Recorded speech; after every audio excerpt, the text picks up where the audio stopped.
The Diamondbacks, as we've noted, Justin Martinez was activated off the injured list today. He'll be available.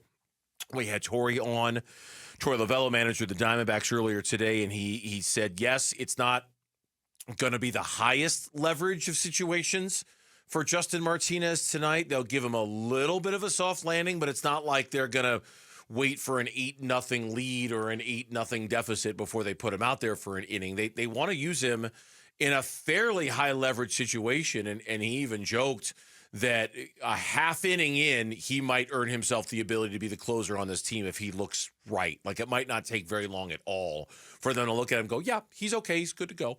And then we'll see, right? And then Mitch will find out what this bullpen can be when he comes back and kind of slots everybody back into their normal spot, because the bullpen angst is real.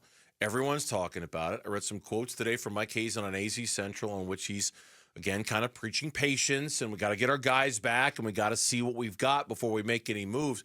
The natives are restless, and the fans are antsy when it comes to the bullpen, and we'll all be watching to see how Justin Martinez kind of realigns things now that he's back. There's two ways to approach the Justin Martinez return. Number one is the obvious one, where it's he comes back, how does he look? Can he basically solidify a spot in the bullpen where he's the closer in the interim, I guess we should call it. Although Torey made it seem like he's going to be the closer when it's time.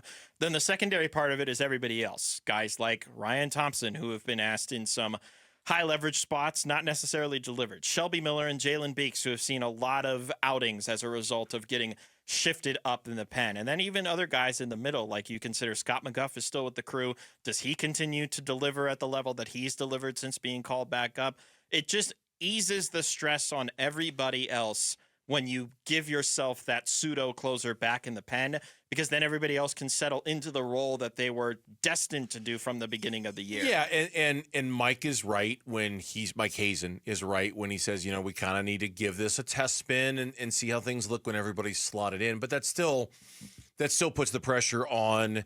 Kevin Ginkel's been mostly good. He's had a couple of rough moments. Ryan Thompson obviously is a major fixer-upper project that they've got to figure out real soon. It'd be nice to see Shelby in a role that maybe he's better suited for or was intended for, as opposed to, he's done fine as the closer, but I think he's a little miscast as a ninth inning guy. I think we all kind of know that.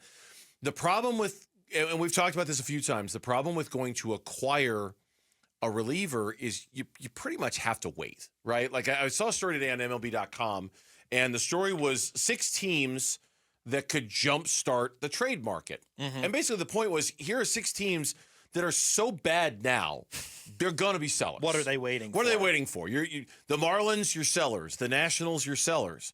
The Orioles, sorry, you just fired your manager. You're sellers. Pirates, Rockies, White Sox, you're all bad baseball teams. You're all going to be sellers.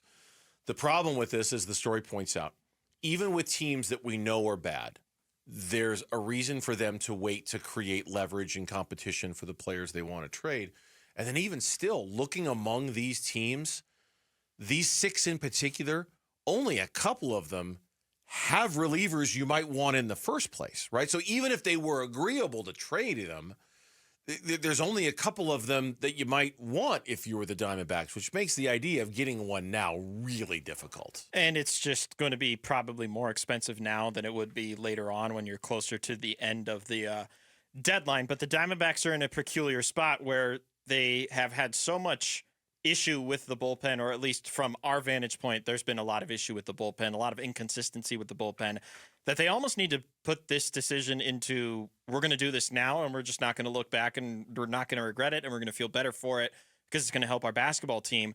Or what I have is the nagging fear in the back of my mind is if they wait too long and they are presented with more save opportunities, and those opportunities don't become saves and they become blown saves as opposed to actual wins, then we're not going to be talking about this team in a wild card hunt. We're going to be talking about them on the outside looking in, and how there is much less margin for error for them now as a result of not making a move sooner. Look, you can't buy something if nothing's for sale. Yeah. You can't. You can put a massive offer on the table. Sure, you can but to go get, a reliever right now, it'd be because you'd have to incentivize a team for not waiting till the deadline. You'd have to make a team like Arise of the Marlins was traded, I think in June of last year, maybe even really May. early, especially for his caliber. And in the Marlins' mind, they're like, we're not going to get an offer better than this at the trade deadline. Let's just go ahead and move him now. That's what you have to do.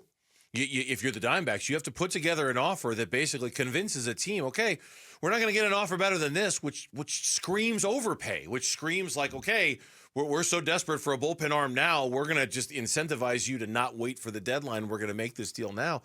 It's interesting, though, of the 6 teams, the ones that have the relievers that you could argue, okay, maybe they would move them now, the Diamondbacks see them all next week. The Pirates and the Nationals are the 2 teams of the 6 that actually have relievers you might be interested in, who I don't know whether they'd be willing to sell them right now or not, but you've got the Pirates in town next week, Monday, Tuesday, Wednesday. You've got the Nationals in town Friday, Saturday, Sunday. At least you can get kind of a close-up look at some of the relievers, including, by the way, Andrew Chafin, former Diamondback left-handed reliever. You mean failed starter, Andrew Chafin? He was wearing a T-shirt today that said "failed starter." It was really funny. It was We got a great. kick out of it.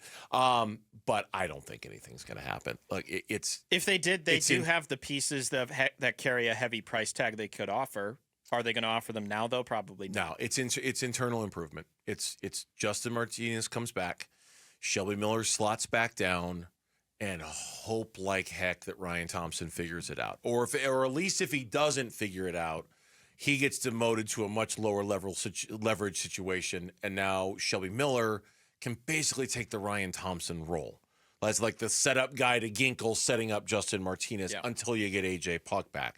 That's the hope, is because I just don't think you can count on the trade deadline to help with anything right now. If I'm not mistaken, their top 3 leverage guys in Ginkel, Puck, and Martinez have not been on the roster together this season at the same time. All 3 you would of be them correct. Together. By the time Ginkel came back, Puck was the other 2 were gone. So once June comes around, hopefully you have all 3 of them together. Hopefully they're all pitching well, and this will be just a non-conversation.